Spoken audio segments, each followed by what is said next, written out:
मुंह पे हाथ रख दिए, कहे कि अगर पापी लोगों के कान में पड़ गया तो उनको भी यहाँ से छुट्टी देनी पड़ेगी, सब मुक्त हो जाएंगे, हम लोगों का पूरा कारोबार ठप हो जाएगा महाराज, हाथ धो करके बैठना पड़ेगा। यमदूत कहे कितनी नाम की महिमा है, कितनी बड़ी नाम की महिमा है। यमराज कहते कि उसको कह पाना बड़ा कठिन है, हम क्या, भगवान भी अगर अपने नाम की महिमा बताना चाहे तो भी नहीं बता सकते। कहूँ कहाँ लगी नाम बढ़ाई, कहूँ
क्या बोलना पड़ेगा, क्या बोलना पड़ेगा,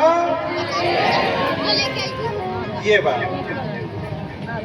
यमदूत बोले अच्छा महाराज,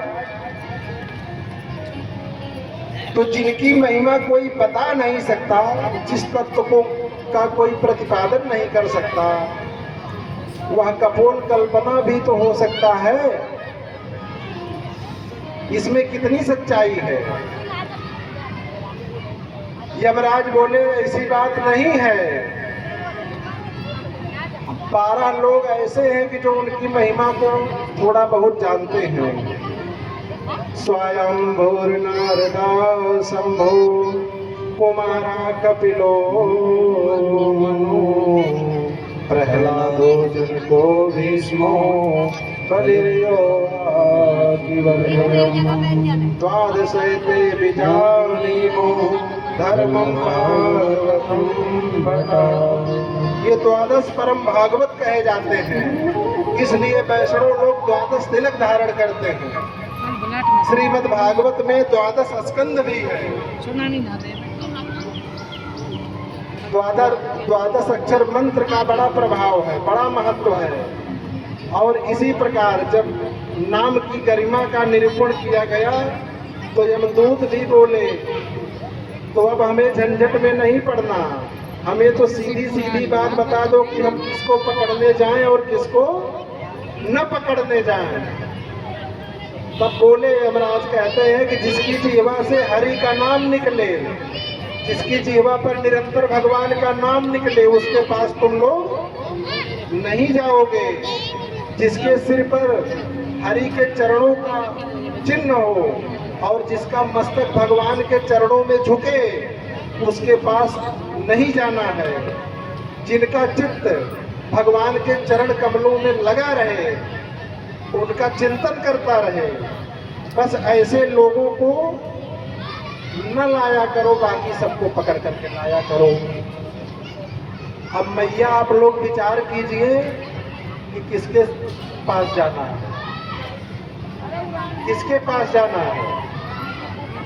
भगवान का नाम करोगे तो तर जाओगे और संसार सागर से पार उतर जाओगे। इसके बाद किसकी कथा आती है मैया जानती हैं? प्रहलाद की। प्रहलाद की कथा किसने किसने सुना? बोलिए भक्त वत्सल भगवान की। ज्यादा बोल रहे प्रहलाद महाराज सही है। परीक्षित जी ने सुखदेव जी से प्रश्न किया कि भगवान आपने कहा कि भगवान समदर्शी हैं, सबको समान दृष्टि से देखते हैं, लेकिन हमको लगता है कि भगवान पक्षपाती हैं। कैसे? हमेशा देवताओं के पक्ष में रहते हैं और असुरों को मारते रहते हैं, तो पक्षपाती हुए कि नहीं? परीक्षित बोले ऐसा नहीं है। द्वादश महाभागवतों में 2 राक्षस भी हैं। कौन? एक प्रहलाद, दूसरे राजा बलि, है कि नहीं? जिसको परम भागवत थे। प्रहलाद भक्तों के आचार्य कहे गए।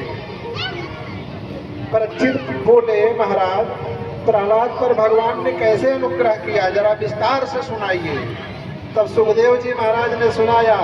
परीक्षित, जिस समय भगवान ने वाराह रूप धारण करके हिरण्याक्ष को मार दिया था, उस दिन हमने कथा सुनाया था। हिरण्याक्ष पृथ्वी को लेकर के जल में चला गया था और रख के लाए थे। तो हिरण्याक्ष और हिरण्यकश्यपु दोनों सगे भाई थे। जब भगवान ने मार दिया, तब से भगवान नारायण से वो बैर करने लगा था। उसका भाई हिरण्याकश्यपु कट्टर बैरी बन गया था और उसने मंदराचल पर्वत पे जा करके घोर तपस्या किया ब्रह्मा जी का। पूरे शरीर में दीमक लग गई। किसके? हिरण्याकश्यपु के। ब्रह्मा जी प्रकट होकर के बोले, वरम ब्रूयात्। हाथ जोड़ करके वर मांगा कि प्रभु हमको अमर कर दीजिए। ब्रह्मा जी ने कहा कि जब अमर हम खुद ही नहीं है तो तुमको कैसे अमर कर दूं? इसके अतिरिक्त कुछ और मांगो। तब तो इसने वरदानों की झड़ी लगा दी। महाराज बोलिए खोड़ी वाले बाबा की जय। ब्रह्मा जी ने क्या कहा कि जब मैं खुद ही अमर नहीं हूं तो आपको कहां से अमर कर दूं? तब वरदान की झड़ी लगा दी। जब उन्होंने कहा कि कोई दूसरा वर मांग लो। क्या वरदान मांगा महाराज? न मैं भीतर मरूं, न बाहर मरूं, न भीतर मरूं, बाहर मरूं, न ऊपर मरूं, न नीचे मरूं, न दिन में मरूं, न रात में मरूं, न अस्त्र से मरूं, न शस्त्र से मरूं, न मनुष्य से मरूं, न जानवर से मरूं। आपकी बनाई हुई सृष्टि में किसी भी प्राणी से मैं ना मरूं। फिर कहा कि साल के 12 महीनों में भी न मरूं। समझ रही है ना भैया? साल के 12 महीनों में भी मैं न मरूं। ब्रह्मा